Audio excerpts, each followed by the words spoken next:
Bonjour, vidéo du 24 décembre 2016, 3 thèmes, vidéo un peu décousue parce que je vais parler de plusieurs thèmes qui ne sont pas tout à fait, pas très liés les uns aux autres. D'abord, je vais vous parler de la fin d'Israël, de l'écrasement d'Israël, de la fin de la culture juive. Ensuite, de la toute-puissance des Juifs ou d'Israël, puis de la passivité des Français. Je ne m'intéresse pas beaucoup aux deux premiers thèmes, et je vais vous les envoyer un peu brutalement. Je vais vous donner des arguments très solides, à mon avis. Je vais vous résoudre le problème, je vais vous montrer qu'Israël n'a pas d'avenir, que la culture juive n'a pas d'avenir, en probablement moins de 5 minutes, avec des arguments qui vous paraîtront évidents. Pour moi, donc l'essentiel, c'est le troisième thème, la passivité des Français, parce que je suis français, parce que nous allons probablement énormément souffrir dans l'avenir, parce que nous avons la catastrophe. Donc notre passivité est un immense problème, et si on peut faire quelque chose pour la diminuer, ce serait une bonne chose. Donc je commence par la fin d'Israël. La fin d'Israël, la fin de la culture juive. Alors, deux types de juifs, les juifs qui vivent hors d'Israël et les juifs qui vivent en Israël. Pour les juifs qui vivent hors d'Israël, je me base sur des hypothèses. Je fais l'hypothèse qu'à force de se faire massacrer un peu partout dans le monde, ils finissent par vivre soit en Israël, soit dans des pays qui les acceptent. Qu'est-ce que nous voyons? Que dans les pays qui les acceptent, eh bien, il y a assimilation, mariage mixte et, à mon avis, abandon de la culture juive, tout simplement.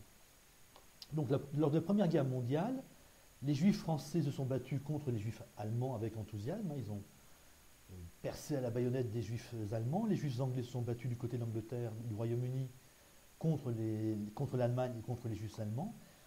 Déjà, à ce moment-là, ils étaient prêts à s'entretuer au nom du patriotisme.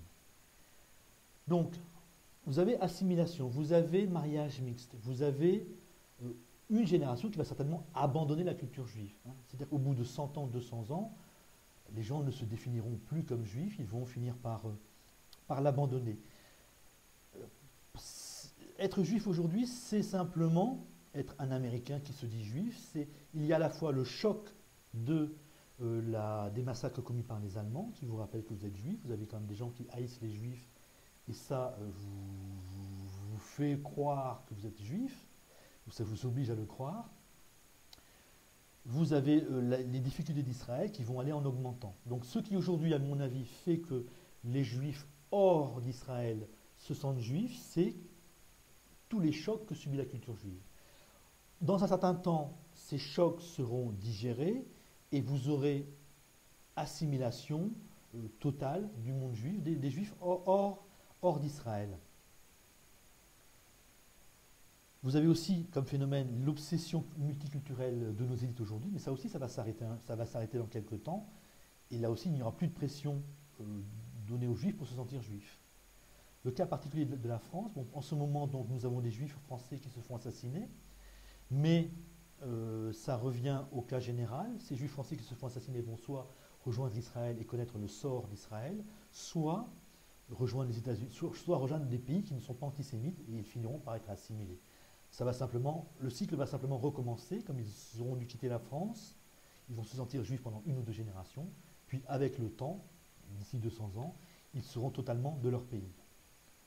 Donc on aura en quelque sorte disparition de la culture juive hors d'Israël par assimilation, en gros. Pour les juifs en Israël, on aura une disparition ou un écrasement d'Israël, mais sur un autre principe, c'est la montée en puissance des pays arabes, des pays musulmans, des pays qui haïssent Israël. Qu'est-ce que c'est que la puissance d'un pays? C'est sa population, son niveau d'instruction et sa cohésion. On oublie toujours le niveau d'instruction. Qu'est-ce qui nous rend si riches, si puissants? Pourquoi est-ce qu'on a pu coloniser tranquillement? Parce que notre niveau d'instruction, parce que notre maîtrise de la technologie était beaucoup plus importante que les pays que nous avons envahis. Israël est un pays d'ingénieurs et de chercheurs. Les pays arabes, en 1960, étaient encore des pays d'analphabètes. Et c'est ça qui fait, à mon avis, bien sûr, la victoire d'Israël, la domination d'Israël sur les pays arabes. Mais, comme le niveau d'instruction du monde arabe, du monde musulman, ou des pays qui haïssent Israël ne cesse d'augmenter, eh bien Israël va devenir une petite puissance, un tout petit pays par rapport à ces autres pays, et finira par étouffer ou par écraser. Je vous donne un exemple concret.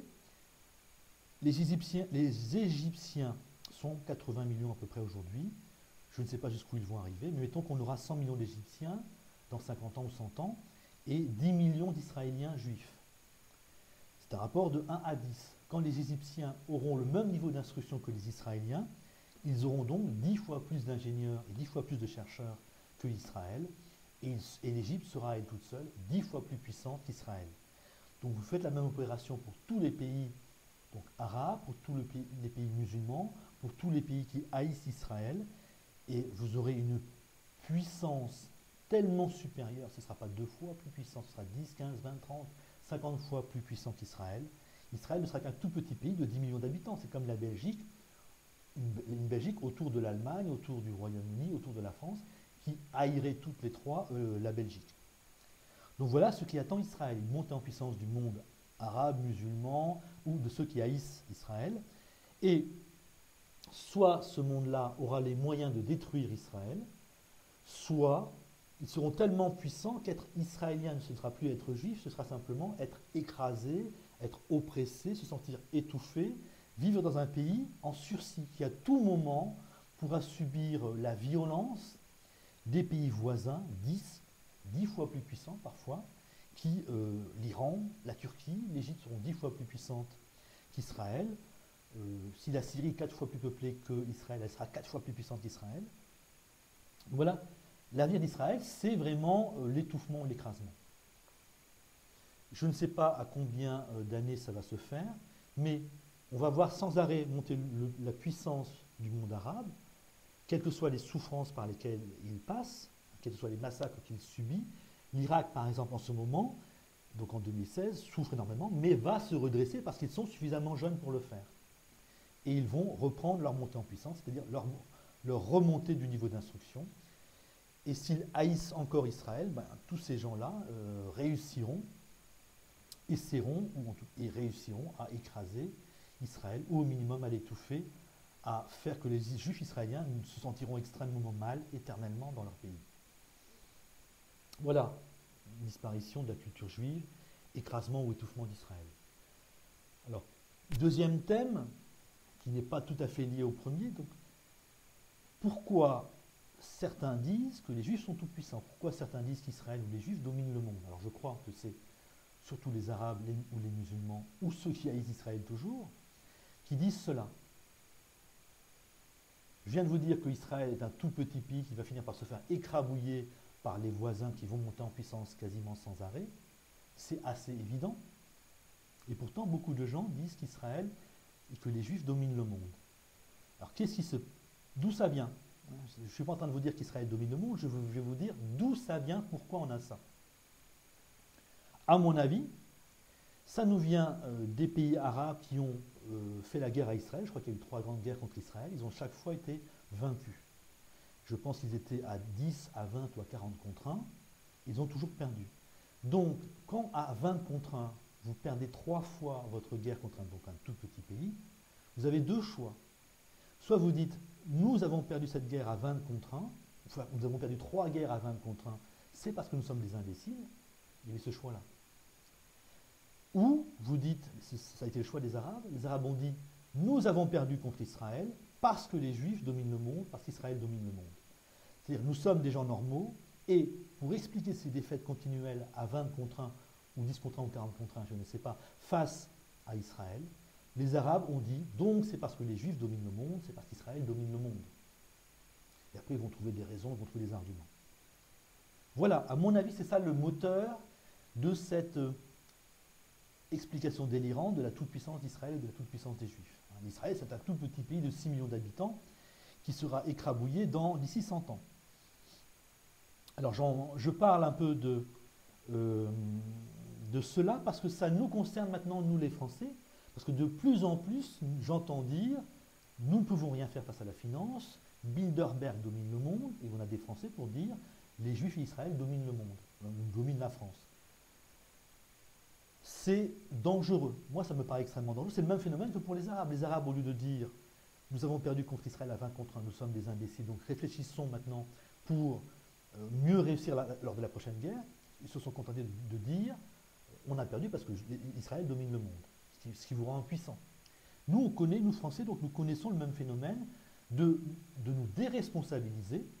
Nous ne disons pas, nous sommes responsables de la situation en France, nous sommes de plus en plus nombreux apparemment à dire la finance domine le monde et on ne peut rien faire.